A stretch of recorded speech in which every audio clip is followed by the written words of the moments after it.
Thank you to Dr. Anomaly for inviting me down to give this presentation at UDLA. You have a beautiful campus and a beautiful country. I've been enjoying meeting the people and traveling the place, hiking around, and even not 24 hours ago in the Amazon, just an amazing experience. My talk today is about price gouging, and the title is Exploiting the Helpful. Does hoarding PPE suggest a third conservative position in the price gouging debate? Now, just a warning about PPE, because this is under PPE department talk, right? So PPE in academia means, philosophy, politics, and economics. But in this context, PPE stands for personal protective equipment. So that's what we mean here, like masks. So what is price gouging? Price gouging is when sellers raise prices far more than usual in response to some sort of shock to the supply. Okay, oftentimes because of a natural disaster or some other sort of crisis. Let me give you an example of how price gouging has been handled by the United States early in the COVID crisis. So in the spring of 2020, a Brooklyn man named Baruch Feldheim stockpiled about 1 million pieces of PPE equipment, like masks, including some highly sought after N95 masks, which according to prosecutors he was selling at about 7 times the normal price. And the FBI converged on his place. Actually, he was selling it on the back of a truck, I believe. And he said, and supposedly they claim that he coughed in their direction and said he had COVID, at which point they arrested him for assault and confiscated all of his supplies. All right, so and distributed to local hospitals. So they literally took his stuff. Okay, so that's interesting from an ethical standpoint.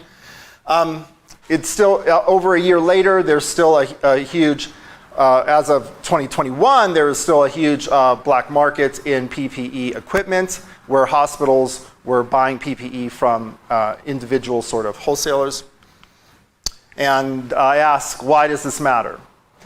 Well, it's interesting for a few reasons. It's to some degree still going on, but at least in the American context, it's very interesting legally, because the response to PPE hoarding or price gouging was so severe that for the first time, the United States passed federal laws against price gouging. Before, it had been a state-to-state matter. Okay, so hundreds of people have been prosecuted for this. Their inventories have been seized for the government, so it should always be of a concern to us when people get their private property confiscated. Okay, so that's why it's important generally. But that's sort of like political and legal. What about philosophically? And I think of philosophical interest, I think that COVID-related hoarding and price gouging brings our attention to a type of profiteering that is usually ignored in price gouging debates. Namely, instances of price gouging that gouge what I'll call the helpful. Okay, people who are seeking supplies for all of us as opposed to just for themselves. Okay? So COVID-related gouging raises the important question of, is it okay to gouge what I'll call the helpful? Now, to see how this operated in the minds of the American public, I'd like to just pull out a few quotes, and I want you to they're not philosophically interesting, but they are rhetorically interesting. So think about the rhetoric being used here, okay? I'm just going to read these passages briefly. Let's see.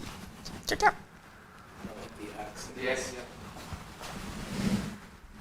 Okay.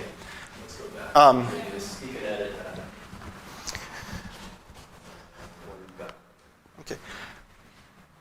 So before we move on, I'd like to draw our attention to something that's not necessarily of philosophical interest, but is of rhetorical importance to see how gouging the helpful, in this case COVID-related gouging, was being portrayed.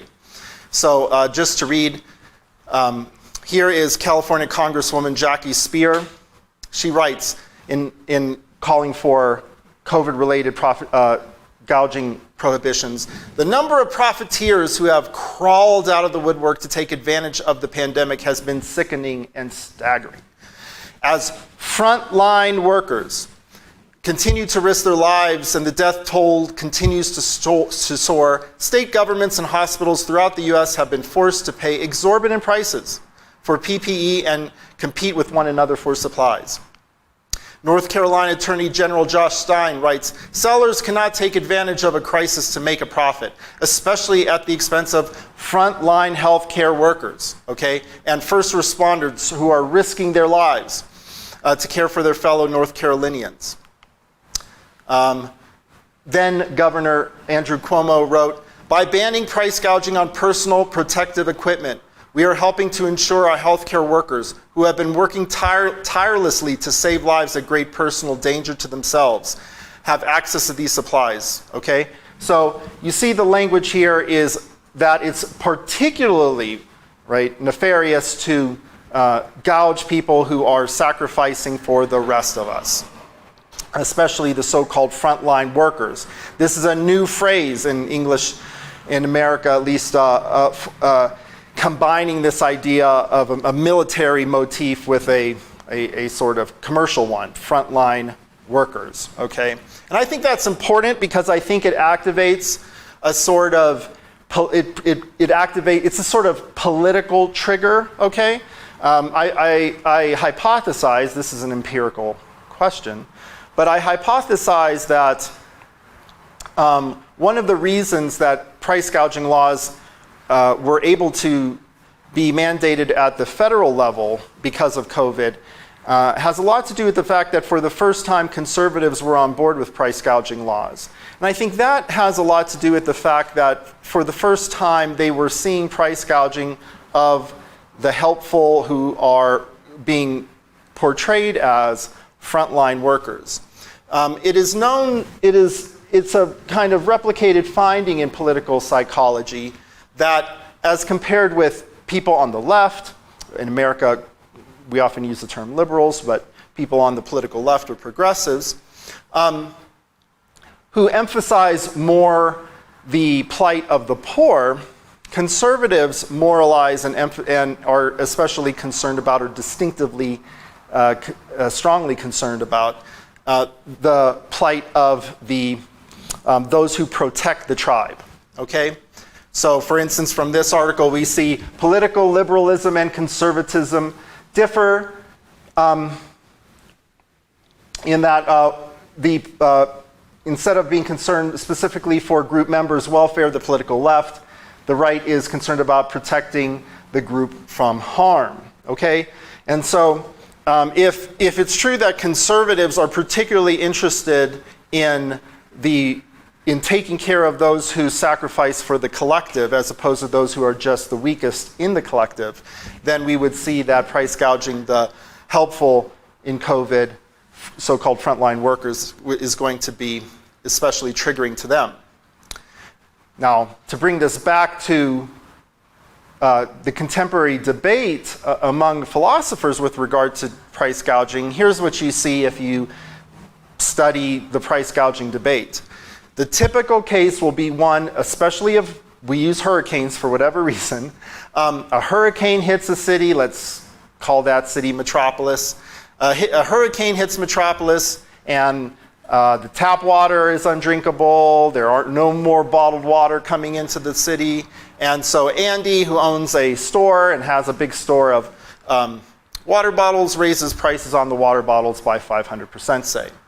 Okay, so let's call that case bottles. That is the paradigmatic case that you would see in the academic literature when in discussions of price gouging. Let's contrast this with a case that I call hoses. Is this the worst part, speculation? Yes.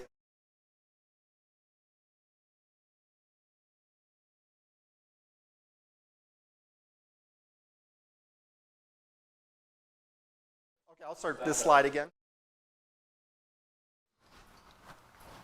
So if you look at the typical academic treatment of price gouging, you'll hear a case like this. This is sort of the paradigm case that is given in the literature. Let's take a city, call it Metropolis. I'll call this case Bottles. A hurricane hits Metropolis and tap water is not drinkable. There's no more water bottles coming into Metropolis. Andy, who owns a corner store, raises prices on his water bottles, say, by 500%. That's a typical case that we hear. And then from there, the two sides argue. But I'd like to contrast that case with hoses. Hoses is one where, say, wildfires are coming towards Metropolis, right? And the hoses are needed to stop the fire before the fire reaches the town. Bob, who owns a hardware store that sells hoses, now in short supply, people want hoses, raises prices on hoses by 500%. Okay? Now this is a little different, right, than the bottles case, because in this case, we have people wanting to buy some supplies, not just for themselves, but for the group. Whereas in bottles, the concern is that some people are not going to be able to afford the bottles, perhaps, or that can't pay for it at all. All right? So this is an atypical case, but I argue that this is a sort of case we need to talk more about. Here's another type of case. You own a gun store in the old American West. And as hunting season approaches, your only competitor closes, leaving the frontiersmen relying upon your store to provide them the guns needed to hunt. Right? Is it wrong to increase the prices on the guns? Right? So just think about that for a second. Okay, compare that with aliens. The aliens case, you own a gun store and space aliens have landed and are attacking humanity. Locals are asking for guns to fight the aliens, right? To help not only themselves, but to you too, all of humanity. Should you gouge? Right? A case of gouging the helpful. Now you might not think there's much of a difference between these cases, right? Or you may think that the traditional type cases where the price gouging is affecting the poor most are worse. That's fine. But I hypothesize, and I'm trying to get the money to conduct this empirical research, that for some people, price gouging the helpful is going to be more problematic, okay? Or especially problematic, or maybe uniquely problematic for some. So, whereas our old paradigm is one where, in the price gouging debate, it's a debate between those on the political left, or progressives, and those on, well, more libertarian right, or many economists are pro-price gouging. I think we need to have a multi-way debate that has what I will call a conservative position. I'm guessing it's a conservative position. Again, we have to do some empirical research here and see if conservatives do break with libertarians and economists on this issue, and see if they really do think that, maybe price gouging is okay when it's done for the poor, but problematic when done towards the helpful. We'll have to see. All right, so let's just review why there is this debate, okay? Now, progressives, or those on the political left, declaim against price gouging for a few reasons. Some argue it's coercive, that you're literally forcing someone to pay more money than they could afford because, well, it's that or die of thirst or die of hunger. So, maybe that's a little strong because you're not literally forcing them to do it, right? Anytime you're just selling something, you're sort of adding to somebody's choices. You're not really taking away any of their possibilities. But even if that's true, and for that reason it's not coercive, it may still be exploitative. Okay, it's hard to say what exploitation consists in, but it's a mainstay of the complaints against price gouging. There's a lot of concern that some people, not just they can't afford it, or it's just sort of profiteering off people. Some people may actually not be able to afford, say, any water or any gasoline in one of these situations, so the poor won't be able to access some. And some say that one of the worries, or maybe the main worry of price gouging, is that it fails a duty that we have of easy rescue. Like, if you're walking past a child drowning in a shallow pond and all you have to do is pull the kid out at some expense, maybe at the small expense of ruining your shoes, you should do that, easy rescue. And some say, well, in these sort of crisis situations, and you have a big store of water, gasoline, or something, and some people have none and need it to survive, failing to help people out in that situation is failing a duty of easy rescue. Okay? Now, what, in reply, do the libertarians/economists say in favor of price gouging? Because they literally are for it. They say that actually it's a good thing. That it'd be a moral failure not to price gouge. And they point to a few different really important observations. One is that by price gouging, you send out an important price signal, okay? And the price signal idea is that, well, as the price for, say, water bottles goes up to, instead of $1 water bottle, $5 a water bottle, that encourages those with big caches of water bottles in neighboring areas to bring in more supply. So you actually get more supply by having the price signal because you're using people's self-interest on the market. Also, if water is scarce, if water is scarce, people are going to use the water that they buy wisely if it's expensive. But if it's not expensive, they won't use it wisely, right? So by maybe you're used to running in the morning and you have a water bottle with you, and at the end of your run you splash some on your hair and you cool down after your run. Well, you may do that if you're paying very little for a water bottle, but you're not going to do that if you're paying $10 for a water bottle, right? You're going to conserve that water. Another reason to, less talked about, to price gouge is to avoid having black markets. Okay, so if Andy doesn't raise prices on water bottles, if he, moralistically just decides, I'm going to sell them for the same price I always did, then some intrepid entrepreneur is going to buy up all the water bottles he can and sell them from the back of his truck at the market rate, right? So all you're doing is letting someone else profit from this, and in a black market oftentimes, and that carries a lot of negative baggage with it. You're doing something maybe illegal if there's a law against price gouging. Then people could get robbed buying from the black market, don't want to report it, and then the police resources are already overextended, and now the police have to worry about shutting down black markets and so forth, and you could avoid all that by just not having price gouging laws. So you may be a property rights absolutist, or have very strong feel there's a strong prima facie right to property, and hey, if it's Baruch Feldheim's PPE equipment, it is Baruch Feldheim's equipment to sell at the price he wants, and if you don't want to pay for it, you don't have to pay for it, right? So that would be in favor of allowing people to price gouge. Also, there is a certain compensation for added risk. If the prices go up and people are incentivized to bring water bottles from hundreds of miles away, hundreds of kilometers away, then that added trouble, you may feel like they are justified in selling it for more. Okay, so not all of these, if price gouging the helpful was wrong for the same reasons that price gouging the poor is, then the same arguments would work, but the same arguments don't work. So for instance, price gouging the helpful doesn't work against doesn't apply to this concern because the helpful are often not poor. There's nothing about them being needy that picks them out as a class. The helpful are not in a worse position than those who are selling the water, right?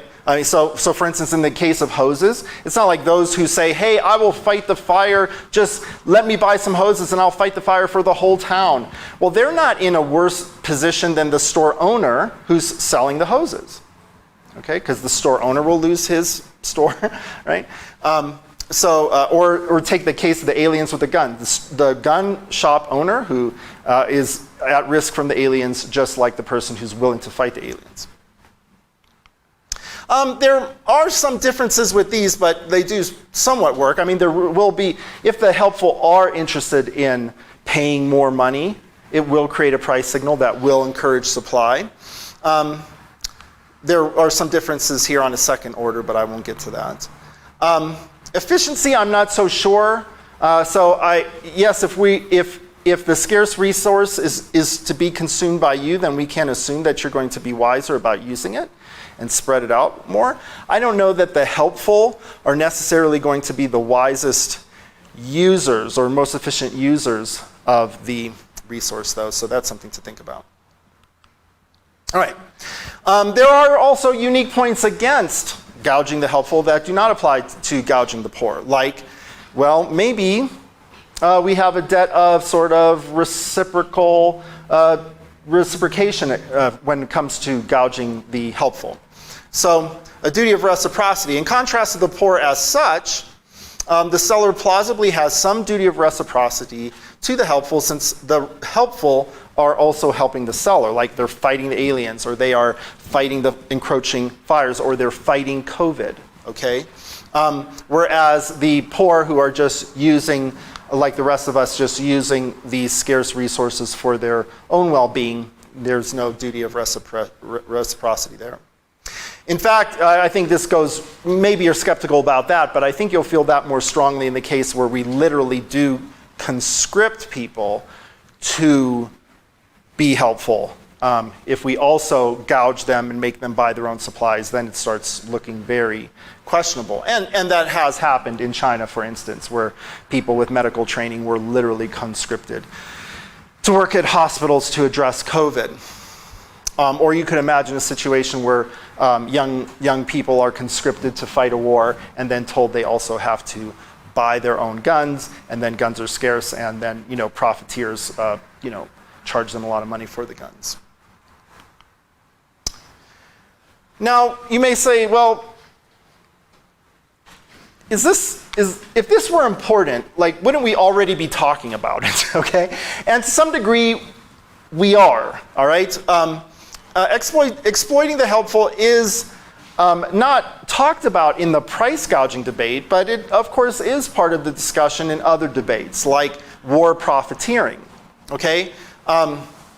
So what happens is that if you have a class of helpful people, like doctors, nurses, teachers, medical staff, whatever, those people usually, in a state with good institutions, the state will find a way to make sure those people are compensated.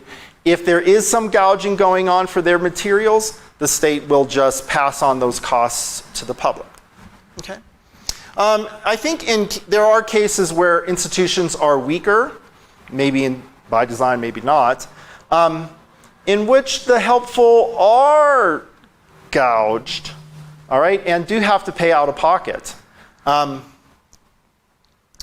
So for instance, in the Age of Sail, I mean, I don't know if you have watched the movie Master and Commander or read the books that it's based on, but it's great historical fiction, and it revolves around the friendship of this captain and this doctor. And one of the things that you learn in reading about this, and it's true, that while captains were not really given all the equipment they need to have an effective ship, they had to usually buy with their own money a lot of the supplies for their own fighting ships.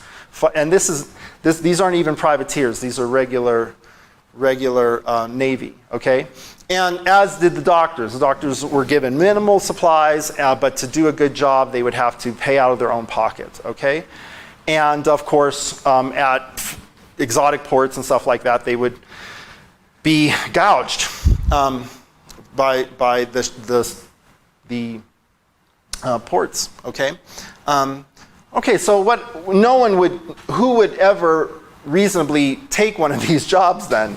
Well, there were other sort of provisions in place, like prize money given to them and so forth. So if if you succeed in taking a ship, the state would give the captain a large share of prize money for the captured ships or captured sailors on the other side. And the surgeon gets a certain much smaller number and percentage and so forth. So they are compensated, but indirectly. Okay, so making teachers, firefighters, or nurses pay, or even sometimes gouged for their own equipment would be analogous. But then we would have to allow them to turn around and charge for care personally. All right. So the concern with quote-unquote gouging the helpful, I think, is a concern about gouging the helpful who are not allowed to recoup their costs. All right. Whereas in cases where they are allowed to recoup the costs in one way or another, then we might just call that profiteering more generally.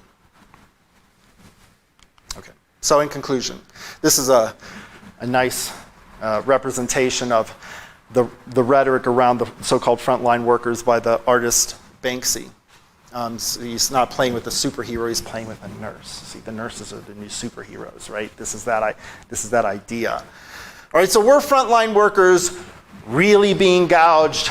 I don't think so. The hospitals were being gouged to some degree.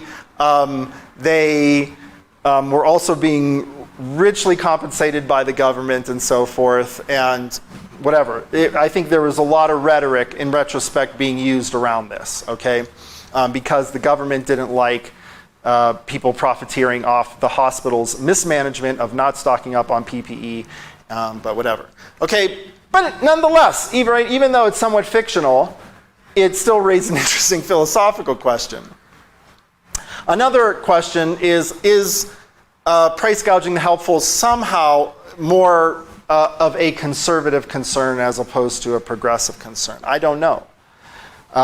That is something that we have to say. It's a moral, psychological question. It's not a philosophical question. If not, then just disassociate it from politics, and it's just a position to take. Is the worry about price gouging the helpful really a distinctive type of concern as opposed to the usual concerns raised on behalf of those against price gouging? And I think it is. Different objections apply to it. So if it has to be a different position if different objections work against it and different objections work in its favor. I do set aside, though, for this talk, the question of, is it really wrong to gouge the helpful? Is it more wrong, less wrong to gouge the helpful as opposed to gouging the poor? I'll leave that to you to think about. We could talk about it in the Q&A. I'm interested to hear what you think about that. And finally, I think we could say that in typical circumstances, the helpful are usually compensated, right? Whereas the poor are often not, okay? But in atypical circumstances, we could have cases where the helpful are not able to or allowed to recoup the costs of their help. And the ethics of gouging the helpful in these cases, I think we need to consider when we're talking about price gouging as a general phenomenon. Thank you.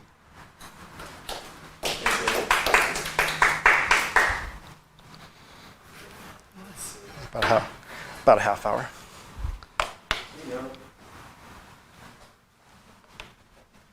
Is anyone on Facebook? Do you have a stream?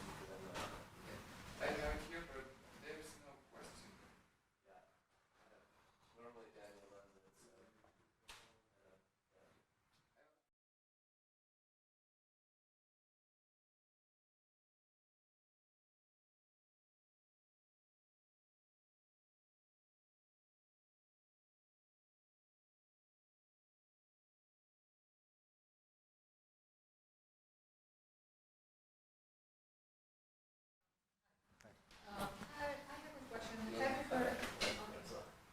Have you heard about the case that was pretty disturbing, I would say, the ex-president of Ecuador, Abdallah, and some members of his family were involved in that, they called it scandal, when they were purchasing medicine and then selling them in the black market. and of course they were profiting from those sales. And actually, I think even a panel case was started since then. What do you think about it? Were they right to do what they did? Because according what you said, what you explained, actually they were acting normally to the situation, because the essence of a businessman is always to use the situation for his or her profit. And that was the case. The pandemic helped rich people make more money. Obviously, it always happens, it always the poor that pays for all sort of crises, say it pandemic, natural disasters, war. The ones who pay at the ultimate price is the poor. Because majority of people in any country are poor people. What do you think about it? Was it just, or was it fair to blame Abdallah and others involved in that case? Was it fair to blame them for being what they are, business people? Yeah, there's a lot there, and I don't know about this case, so I'll just going off what you say. A few things. One, this is interesting because this is not a case of gouging the helpful, because this is more like a case of traditional gouging, right? Because it's not like they're gouging the hospitals who then provide the medicine. They're just, as I understand it, they're selling just directly to people, so it's more like a case of selling water. Yeah, people and some hospitals. Oh, okay. So there's that too, right? All right. So it's a mixed case. Yeah, I mean, one thing we are sometimes we routinely sell expensive things, from cars, but even food, even water, routinely in normal situations that some people are too poor to buy. We're okay with that. We're often okay with that. But then a crisis hits, and suddenly we feel like, okay, we shouldn't be selling things that people can't afford. Is this because suddenly more people can't afford it? What's going on here? Is it because, well, we're also not providing welfare benefits that allow the poor to purchase the stuff? You know, what is going on here? Somehow, it does seem like somehow the COVID-related equipment was being put in a moral category that it's like wrong to profit from that stuff. But you could still profit from water, you could profit from food, but somehow you shouldn't be profiting from COVID-related supplies. I'm not really sure that adds up. Like, why? Why could I still sell food at a price that some can't afford, but I can't sell COVID-related stuff at a price some people can't afford? But we do seem to, in emergencies, we do tend to have these intuitions that we need to be way more communalistic. We revert to more communalistic ethics, like on lifeboats and stuff like that, than in normal circumstances. So I don't know that we have a good explanation for why we do that, and whether or not whether that's rational. The economists and the many libertarian philosophers are going to say, yeah, in that situation, they're still doing the right thing, in the sense of by increasing the prices, they're encouraging every factory that could make, say, something COVID-related or not. Like, let's say you're a factory that could make respirators, or you're a factory that could make PAP machines for people who don't get enough oxygen while they're sleeping. If the price of respirators is going up, then they're going to shift to making respirators instead of PAP machines, and that's good because that gets more respirators out there. If you don't let those people, if you pass a law or even shame them out of selling at a high profit, then there's not going to be that price signal for the factories to keep selling it to them for more money. So, the same sort of questions apply. On one side, people are motivated to produce what has a higher price. On the other side, those who want to use them, the majority who would like to use them sometimes have to restrain themselves from buying it and considering is it so necessary to buy it, and because the first thing that people buy in any sort of crisis is food, food, water, and then medicine, because these are essential needs. And another question that I wanted to add to the first one is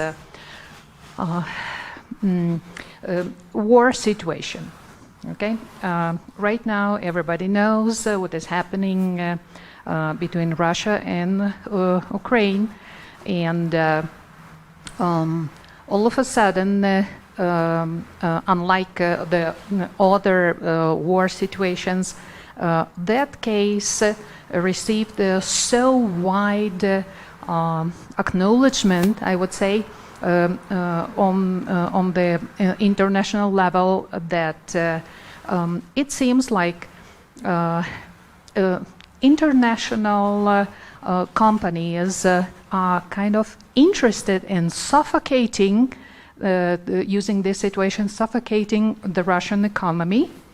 And finally, it seems the case when the whole world making one fist is trying to smash what was a threat for the whole world during many years.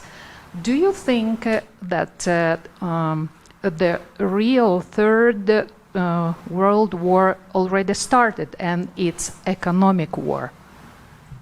Oh, that's a much bigger question than I'm prepared to really talk about today. I do hear what you're saying. Because what is happening right now within the market, the Russian market, is just outrageous. It's even worse that it... because they're creating, and now there's price gouging going on because there's scarce supplies in Russia. All of a sudden, basic supplies started disappearing from the market. Of course, people's nervousness contributed to that. People just rushed to the stores to buy whatever they found there, even though they didn't need it. Okay, and on the other hand, basic supplies raised like 10 times price. And I don't know if it's beneficiary for a specific group, maybe within Russia or outside Russia, but definitely it's not helping the commoner. It's not helping people themselves. So it looks like the war is being used for making rich people even richer. Yeah, there's good. This brings up some interesting questions around price gouging that still are not teased apart well in the literature, in my opinion. And that is the question of hoarding, which sometimes price gouging and hoarding get used as synonyms, but they're really not.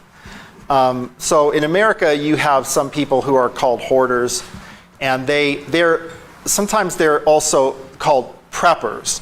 So these are people who oftentimes they're middle class, they just think the world is going to end, and they're just filling up their basements full of supplies, not to sell, but to get them through a crisis. There's another type of hoarder that is anticipating a crisis and wants to make a profit. And so for months ahead of time, years ahead of time, maybe is increasing their supply. Now that person, I don't think is really doing anything that wrong. If anything, they're helping because, like, let's say they think, okay, there's going to be a crisis and people are going to need toilet paper, so I'm going to just stock up a lot of toilet paper or alcohol rub or whatever, right? That could be good because they're actually encouraging the market in those things so people produce more. If there were a lot of these hoarders, they would produce more toilet paper and more sanitizing gel. So that could be good if it's long term. More problematic are people who are like short-term hoarders who maybe buy up all the supply right when the crisis is hitting, and then because they have good connections or something like that. Now that's I think the group you're worried about, right? People who, because they're well connected, are able to corner whole markets and then raise the prices dramatically. And I think that the ethics of that is very similar to the ethics of monopolies generally, worrying about monopolies generally. So I would just shove that into concern about monopoly ethics, which is a little different than, or it kind of, it's half price gouging because it concerns a crisis or disruption in supply. Because you could have monopoly where there's no disruption in supply, like the great oil barons of, like Standard Oil in America 100 years ago. So it's the overlap. This type of hoarding is the overlap of price gouging and monopolization. Yeah, it's a very interesting situation. Yeah, that I don't have a lot to say about because I haven't thought a lot about monopoly ethics. But yeah. It's a tough situation. Okay, we can cut the Facebook stream. I'm going to ask a question.